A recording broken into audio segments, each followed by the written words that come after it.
Israel Iran লড়াই চলতেছে। এখন ইরান যখন ইসরায়েলকে যখন মারে, আমরা উল্লাস হই। আমাদের উল্লাসটাকে আমরা শিয়া হয়ে গেছি নাকি? আমরা ইসরায়েল মেরে গেছে, এটার উপর আমরা কি সন্তুষ্ট? কিংবা ইসরায়েলের যখন নাকি ইরানে মেরে যখন ক্ষতিগ্রস্ত করে, তখন আমাদের একটু খারাপ লাগে। তখন এটা খারাপ লাগে, মানে এটা না যে আমরা শিয়া হয়ে গেছি আমরা। হ্যাঁ, আর আমরা তো দুইটাই দুষ্ট, ঠিক কিনা?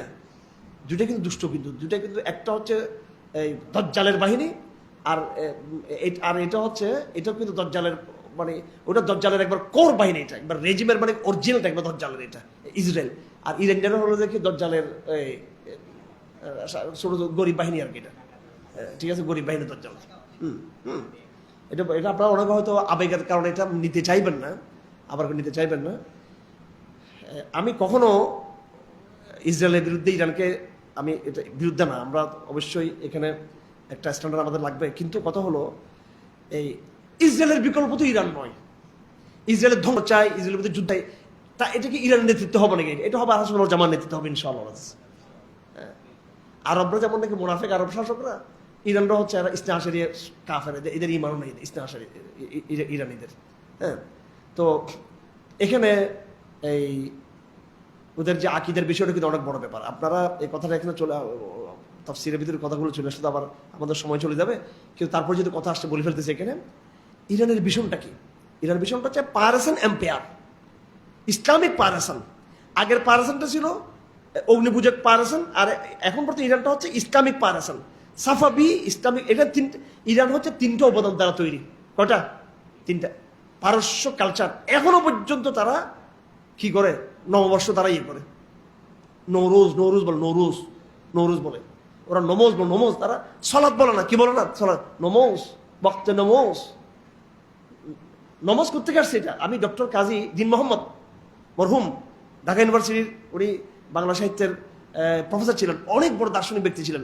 উনি একদিন আমাকে একটা সেমিনার দাওয়াত দিতে গেছিলাম, অনেক বছর, 20-25 বছর আগের কথা এগুলো। তো বলতেছে, তুমি চিটাঙে গিয়ে নামাজ বন্ধ করে দিবা। আদিন না ইল্লা স্যার, আমি তো আপনাকে বড় ইমানদার মনে করে আসছিলাম। বললাম না, তুমি নামাজ বন্ধ করতে হবে চিটাঙে গিয়ে। বল, আমি সুলতান জোকসাবকে বলছি নামাজ বন্ধ করার জন্য। তো আশেপাশে যারা ছিল সবাই তো, আমি আল্লাহ এখন উল্টা এখানে ঘটনা ঘটাই দিয়ে আবার কোন ইয়েতে পড়ি, বিপদে পড়ে, আল্লাহ ওনার নাস্তিক মানে কোনো কিছু ঘটাই দেখেনি কেউ আশেপাশের লোকদেরকে। আমি তো বুঝে গেছি উনি স্যার কি বলতে চাচ্ছেন। অর্থাৎ নমোজ হচ্ছে এটা একটা আকিদার শব্দ, এবাদত। এই নামাজ যেটা বলি, এটা ইরানের নামাজ, এটা এই জন্য সলাৎ বলাটা উত্তম, ঠিক আছে। আবার এটা আরেক রুল শুরু করে, যে নামাজ বলবে সেটা কুফরি শব্দ, আহ্লাদ কিছু পাইছে, এত কট্টর। নামাজ বলা যাবে না, খোদা বলা যাবে না, রমজান লেখা যাবে না, হ্যাঁ, এগুলো নিয়ে আবার ফিতনা করা যাবে না। তবে খোদা না বলে আল্লাহ বলাটা উত্তম, নামাজ না বলে সলাৎ বলাটা উত্তম, কথা ঠিক কিনা? আচ্ছা, তো ইরানিরা হচ্ছে তিনটে উপাদান দ্বারা তৈরি। একটা হলো পারস্য সংস্কৃতি, এক এটা। দুই নম্বর হলো ইসলাম। দুই নম্বর কি? ইসলাম। অবশ্যই ইসলাম তো তাদের মধ্যে, ইসলাম নাই আছে, ইসলাম মানে ওদের মন মতো করে ইসলাম যেভাবে ওরা ইয়ে করছে। তিন নম্বর হলো শিয়াইজম। এগুলো দিয়ে তাদের ইয়েটা তৈরি, উপাদান, মানে ইরানের ইয়েটা তৈরি। এখন ওরা যেটা চাচ্ছে, দেখুন, ইসরায়েল চাচ্ছে গ্রেট ইসরায়েল, ইরান চাচ্ছে তো গ্রেট ইরান। কিন্তু ইরান কিন্তু একটা, ইরানের সাথে ইসরায়েলের সংঘাতটা কি? ইরানের সাথে ইসরায়েল সংঘাতটা কিন্তু শুধু ইসলামের কারণে না, কিন্তু ইরানের সাথে শুধু ইসলামের কারণে, ইরানের সাথে ইসরায়েল সংঘাতটা জাতীয়তাবাদী কারণও, যে ওরা ইসরায়েল ইহুদি, আমরা হচ্ছে কি পারসান। এই জন্য ইরান যেমন এক চোখে ইহুদিদেরকে ঘৃণা করে, ইরান বরাবরই আরেক চোখে কিন্তু আরবদেরকে কিন্তু ইরান কি করে? ঘৃণা করে। আমি নিউজ লেটার, ইরান এমবেসির বই পড়ি। আমি যখন কি বলতাম, আমি যখন একবার নাবালক ছিলাম তখন থেকে পড়ি আমি Iran embassy, Iran news letter.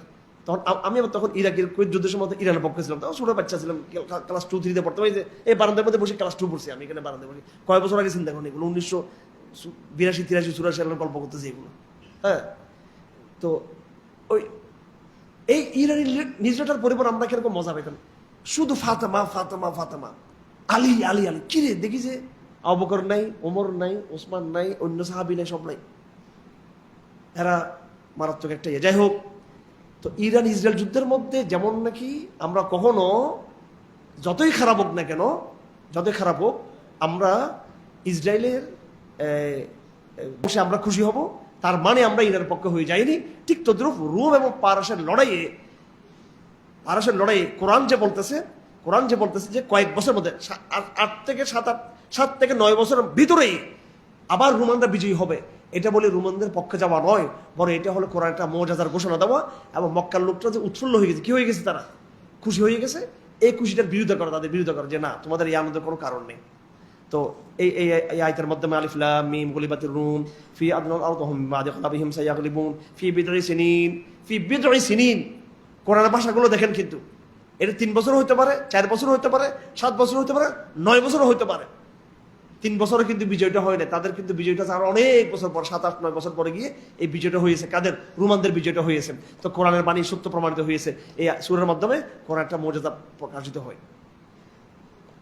সূরা রুমের মধ্যে আল্লাহ পাক সুবহানাহু ওয়া তাআলা তার নিদর্শন অনেক বয়ান দিয়েছেন। এখানে ওয়ামিন আয়াতিহি অনেকগুলো কথা আল্লাহ পাক এখানে বলেছেন।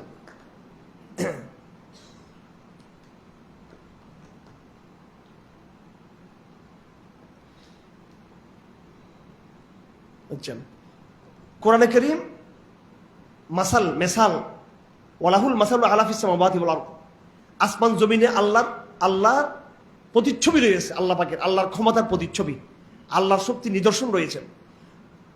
দারাবা লাকুম মাসালাম মিন আনফুসিকুম, এবং তোমাদের মধ্যে আল্লাহ শক্তির প্রতিচ্ছবি রয়েছে। আয়াতে আফাকি, আয়াতে আনফুসি বলা হয়। আল্লাহকে চিনা দুটো নিদর্শন। কয়টা নিদর্শন? দুটা। একটা হচ্ছে জাগতিক নিদর্শন, আরটা হচ্ছে মানবিক নিদর্শন। হ্যাঁ, মানুষ নিজেকে যদি চিন্তা করে আল্লাহর শক্তির প্রতিচ্ছবি এখানে পাবে।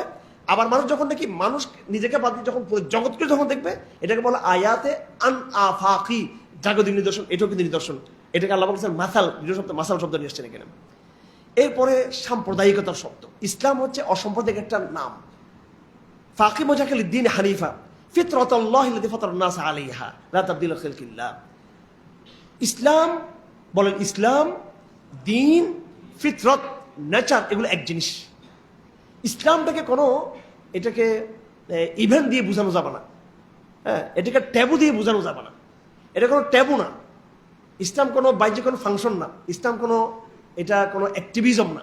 ইসলাম হচ্ছে একটা ন্যাচারাল, একদম মানবের একবারে মানবিক, এর মধ্যে প্রবিষ্ট একটা মানবিক একটা ডাক, মানবিক একটা প্রণোদনা, মানবিক একটা প্রবৃত্তি, মানবিক যে স্রষ্টাকে ডাকে, এটা নাম হচ্ছে ইসলাম। এটাকে বলে ফিতরা। এটাকে কি বলা হয়? ফিতরা। এটা হচ্ছে দ্বীন। এই দ্বীনটা, ফিতরা আমার একদম ভিতরে রয়েছে, সেটাকে দ্বীন বলা হয়, এবং ওই দ্বীনটাকে কি বলা হয়? ইসলাম বলা হয়।